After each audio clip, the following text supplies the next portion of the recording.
get more and more surreal. I was going to ask Ralph, too, if he'd encountered any protesters here. If there's any protesters, you know, speak now or forever hold your peace. Because facing the protesters, facing the critics, that's something I do well. And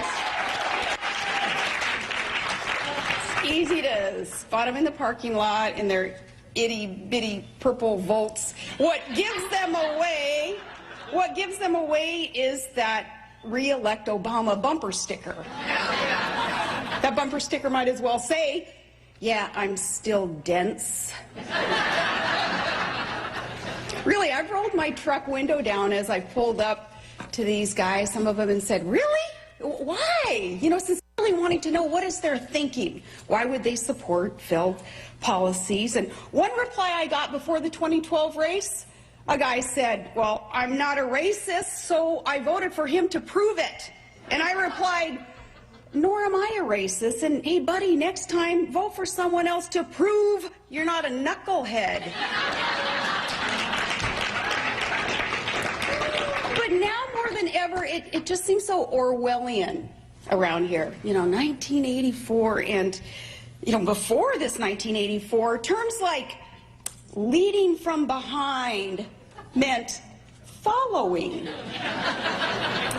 And like the other day, the White House testifying before Congress, bragging that they used the least untruthful statement. Now, where I come from, that's called a lie.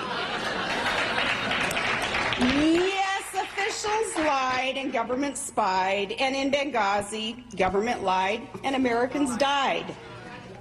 But finally around here, those scandals are being revealed. Finally, you know, people are waking up to what's going on, and these scandals are coming at us, though, fast and furious. And kind of reminds me of a comedy routine that my friends my really, really good friends at Saturday Night Live do.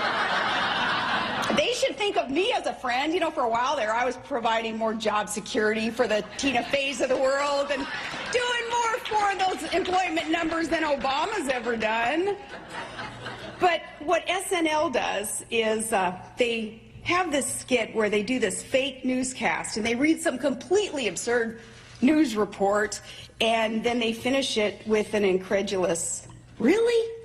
Well, as in, our government spied on every single one of your phone calls, but it couldn't find two pot-smoking, deadbeat Bostonians with a hotline to terrorist central in Chechnya. Really? And it's built apparatus to sneak into all of the good guys' communications, but oopsie-daisy, it missed the Fort Hood mass murder of our own troops, despite this Islamic terrorist declaring his ideology in numerous Army counseling sessions and on his own business cards. But oops, no red flags there. Oopsie-daisy, really? And our government passing something called, well, it's Obamacare, but the Affordable Care Act. I'll repeat that, the Affordable Care Act. And its chief result, making our health care premiums enormously unsustainably more expensive with death panels to boot, and now hiring up to 16,000 to 20,000 perhaps armed IRS agents to implement this act. Well, the IRS. It can't figure out how it managed to spend over $4 million on a training conference because it didn't keep its receipts. Really? All right, there you're listening to former Alaska Governor Sarah Palin, part comedian, part pundit there at the Faith and Freedom Conference there in Washington.